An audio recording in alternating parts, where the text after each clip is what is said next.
What's going on, Vikings fans? Welcome to Purple and Gold Bars. I'm your host, Supreme.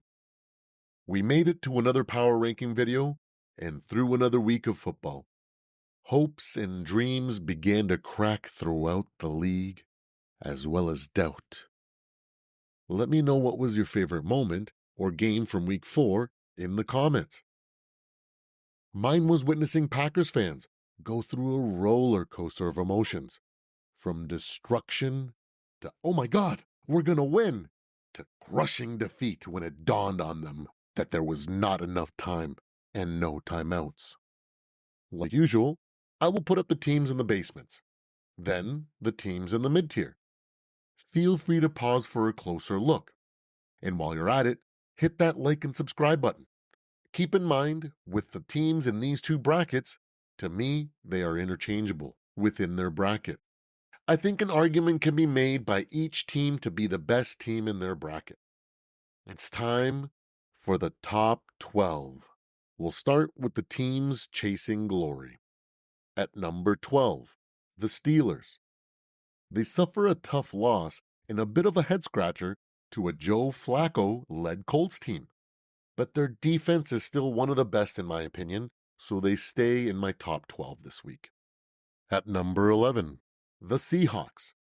They are also coming off a tough loss, but Geno Smith threw for a ton of yards and they put up a great fight and showed why they started 3-0. In the meantime, they are in a holding pattern this week, just like the Steelers. At number 10, the 49ers. They are coming off a quality win against a team that I think is much better than popular opinion. The Patriots have an up-and-coming defense that caught the Bengals off guard to start the season, and the 49ers beating them is nothing to scoff at, in my opinion. On top of the fact that the 49ers are still loaded with talent on both sides of the ball, the injury bug and a beating by the Vikings have put a wrench to the start of their season, but the cream is starting to rise. At number 9, the Cowboys. They survived the work-in-progress Giants that have a ton of talent and have shown growth week to week, despite it not translating to wins. The Cowboys aren't your dad's Cowboys or even your older brother's Cowboys anymore, but they are still loaded with talent, and in my opinion, the losses this year is evidence that I point to when placing them as a gatekeeper. That's why they land at number 10.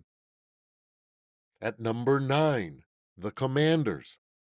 What a thrilling ride it has been for Caleb Williams. He has done a spectacular job at keeping his promise to his punter. The Bears have been lights out with 23 scoring drives, and get this, Caleb Williams has only 19 incompletions through 4 games. As they say in Chicago, bear down. I don't know what came over me there. Sorry about that. Jaden Daniels has been everything that most people thought Caleb Williams was supposed to be. He has shown remarkable grit, perseverance, and a knack for winning. After the Week 1 beating from the Bucs, I did not see this coming. I saw a lot of issues on defense, but they have shown tremendous growth and have bent, not broken thus far this season. And as a result, they make the biggest jump this week in my power rankings. At number 7, the Bills. Josh Allen and the Bills survived a quick 3-piece Minnesota from Lamar Jackson and Derrick Henry. They were out on their feet, but managed to recover and put on an honorable attempt at a comeback. With a loss and close race at the top of the rankings, the Bills fall from 3rd in the power rankings this week. At number 6, the Texans. Coming off a shaky win against Trevor Lawrence and the Jaguars, the Texans take a step back in the right direction. This week's performance from the Texans was no surprise to me after the Minnesota Vikings destroyed them the week before. They weren't rattled for long and quickly reminded everyone why they were so high on them going into the season. At number 5, the Ravens. Complete dominance was on display against the Bills by Lamar Jackson and Derrick Henry this past weekend. The Ravens' scheme and strategies have evolved, and with the addition of Derrick Henry, I would be extremely worried if I was a Chiefs fan. This might be the season we see Lamar go from Super Saiyan 3 to Super Saiyan God, which means Ultra Instinct is within Lamar's reach if he goes to the Super Bowl. An exciting time to be a Ravens fan. At number 4, the Bucks. Baker continues to prove that he's a chef despite the name on his back. He continues to cook this week with an impressive win against a talent-rich team.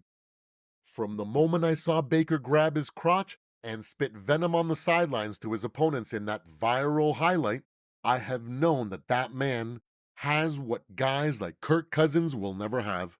That dog in him that pushes him to glory where others will throw under the sticks on 4th and long.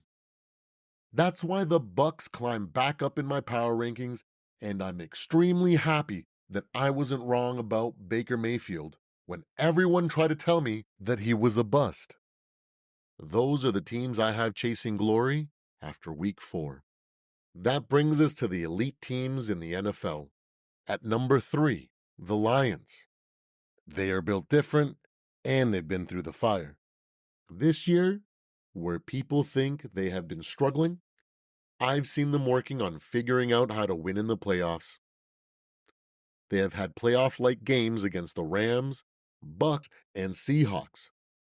And it may not have been perfect or what you would have expected from a Super Bowl contender, but the work they are putting in is not lost on me. They are working on the metaphorical Rubik's Cube that is winning in the postseason. And those 3 games showed me they are deadly like I expected going into the season. I will continue to pay attention to the playoff-like games they have the rest of the way, but I speculate that they will prove why they are one of the favorites to win the Super Bowl. At number 2, the Chiefs.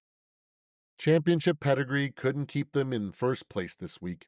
Their talented roster, Mahomes, Andy Reid, and Steve Spagnuolo will no doubtedly see the top of the rankings before the season is done. But for this week, they are the second best team in the NFL. At number 1, the Vikings. Well. How does it feel, everyone? Vikings fans rejoice because what you saw in preseason and the stories coming out of camp were true. To the rest of the NFL, who put us fighting for the worst team in the league, with all your fancy prediction models, bias, and lack of research, suck it. We have quietly rebuilt this team from the ground up. Our weaknesses have become our strengths. Off-season moves brought in the missing pieces that our genius defensive coordinator has used to unlock a defense that quarterbacks around the league fear. And most importantly, our unsung heroes that don't show up in the highlight reels or get any attention have been our heart and soul. The Vikings have become a resilient family that fights for each other, bleeds for each other, and doesn't hold back on the field. That's our secret to our early success and the reason that we get back up when we get knocked down. It's the reason we will be relentless in our mission, and don't get it twisted. This is just a taste of what's to come. That's why this week, the Vikings are the best team in the NFL. There you have it. Those are my power rankings. Let me know in the comments what changes you would make. Don't forget to like and subscribe so you don't miss next week's Power Rankings video. Until next time, Skol Vikings!